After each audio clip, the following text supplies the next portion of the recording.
So we began this season of Sabbath at the beginning of August, and now we are coming to the conclusion. This last Sunday was the last Sunday to mark the season of Sabbath, and now we move forward.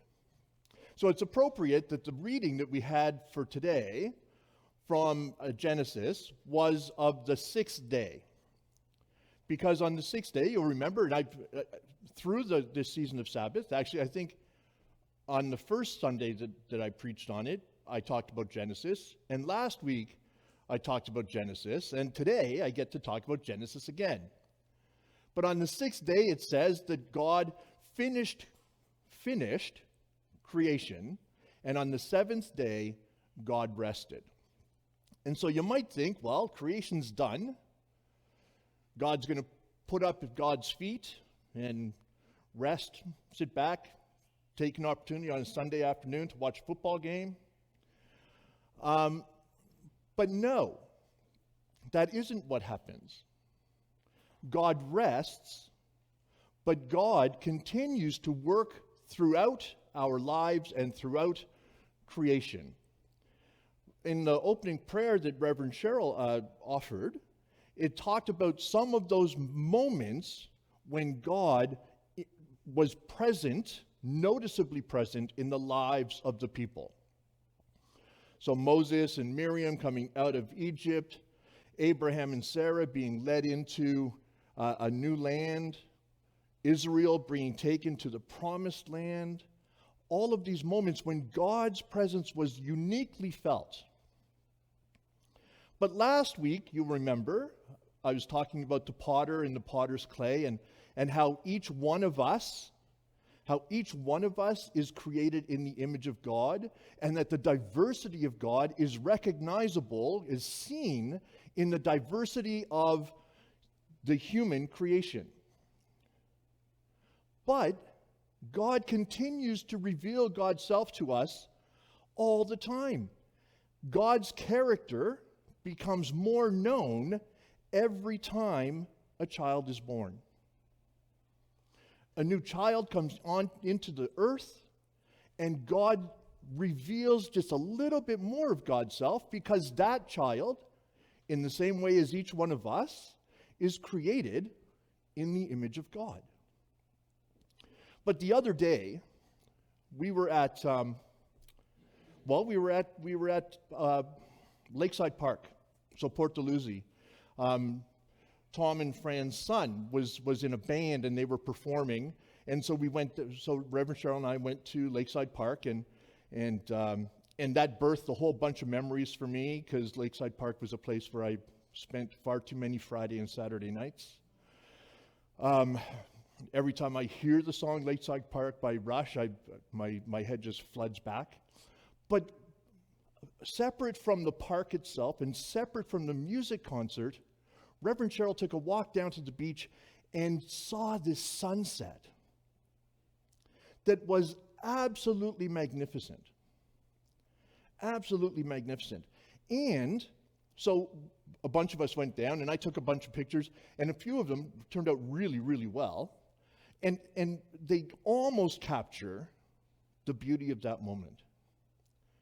But it was a reminder, that moment was a reminder to me that not only through humanity does God reveal God's self, but in all of creation, God is revealed. We learn a little bit more about God all the time if we are prepared to, as Jesus instructed and Paul repeated, open our eyes to see and our ears to hear.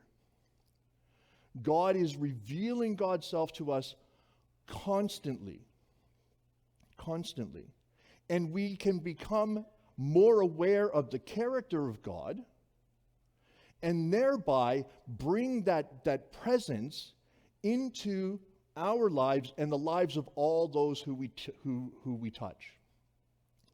So as God traveled through those first days of creation, came to a day of rest, but did not rest. So I'll tell you, one of my favorite movies, maybe 10, 15, 20 years ago, was a movie, and I'm not recommending it, okay?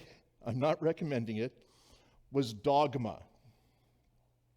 Now, the reason I'm not recommending it is because the language is extremely offensive. But one of the parts of the movie, one of the premises of the movie was that God took a vacation. God went to some amusement park, God being played by Alanis Morissette.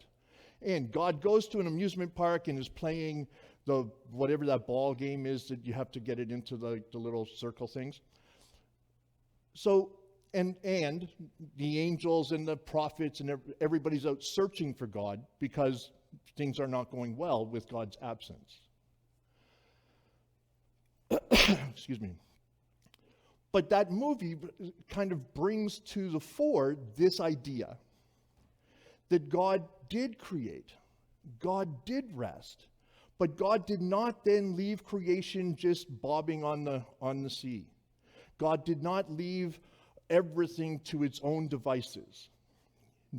And this is different from the idea of, the Big Bang. So the Big Bang happens, creation happens, and then everything just unfolds. God does not do that. God continues to journey with us.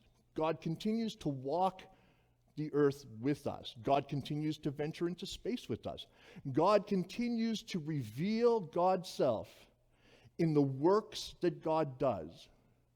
And God challenges us, calls us, commissions us even to take on that work, to work ourselves at understanding God and God's mission and God's dream for creation, and then to speak and to act, to go to the places, to raise our hands, to take up the tools that will build that kingdom of God. So we've just spent a month of Sabbath. And I know, because I've talked to some people, that they used that time in very intentional ways. And so for those of us who did that, I commend you for taking that opportunity, for taking that gift and nurturing and allowing yourselves to be nurtured. But now it's September. Now it's September. And the life of this church is in some ways born and in some ways born again. It's been 3 years since the last bazaar. It was a couple of years since the last retreat. We have not been able to have full Sunday schools, like full Sunday school programs. We have not been able to, it's only 2 weeks since you've been standing up to sing. But we are now at a point where we are taking ourselves out of that time of Sabbath and rest, remembering that Jesus, throughout his ministry, took time to go off on his own and to pray, to be nurtured and to nurture. So in the midst of all the work, we still can take that time for nurture and revitalization and recreation. But the work is before us. And the work is awesome. And the work is building God's kingdom with God and making it known to people who have never heard the word, or who may have heard the word but have not understood. Our task is to help people open their eyes. Our task is to help people unstop their ears. Our task is to communicate a gospel that is truly, truly good news for the world. So let's be on it. Thanks be to God.